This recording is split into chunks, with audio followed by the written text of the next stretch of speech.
महायुतीत ठाणे, नाशिक आणि साताऱ्याच्या जागेवरून एकमेकांवर दबाव तंत्राचा वापर सुरू असल्याची चर्चा। ठाणे आणि नाशिक सोडण्यास शिवसेना तयार नाही, तर भाजपही साताऱ्यावर ठाम।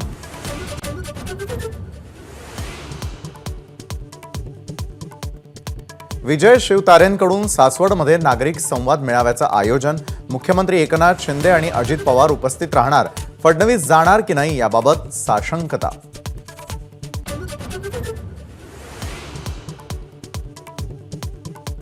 आपण कमळ चिन्हावर निवडणूक लढणार ही बातमी साफ खोटी।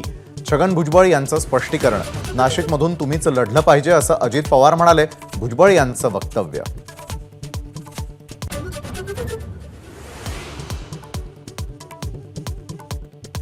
जागा वाटपात आमच्या नेत्यांनी कडक भूमिका घेणं गरजेचं होतं। नाना पटोलेंचं नाव न घेता वर्षा गायकवाड यांची परखड टीका।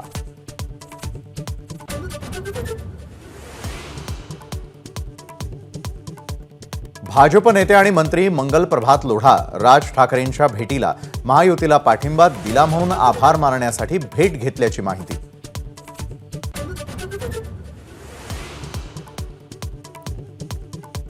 विदर्भातील अनेक ठिकाणी अवकाळी पावसामुळे शेतीचं मोठं नुकसान। अकोला, अमरावती, वर्धा, गोंदियामध्ये शेतकऱ्यांना फटका।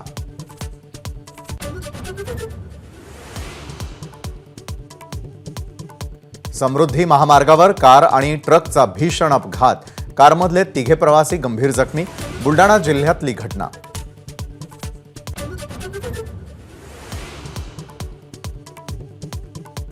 हरियाणाच्या महेंद्रगडमध्ये स्कूल बसचा भीषण अपघात। 6 विद्यार्थ्यांचा मृत्यू तर 15 मुलं जखमी।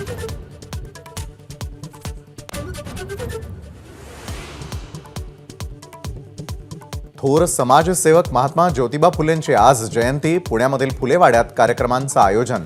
महिलांच्या शिक्षणासाठी झगडणाऱ्या क्रांती सूर्याला अभिवादन।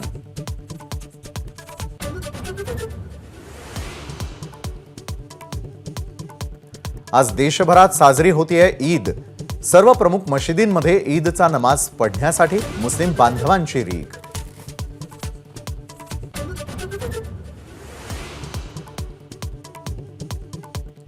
ईदच्या निमित्तानं इम्तियाज जलील आणि चंद्रकांत खैरे एकाच मंचावर।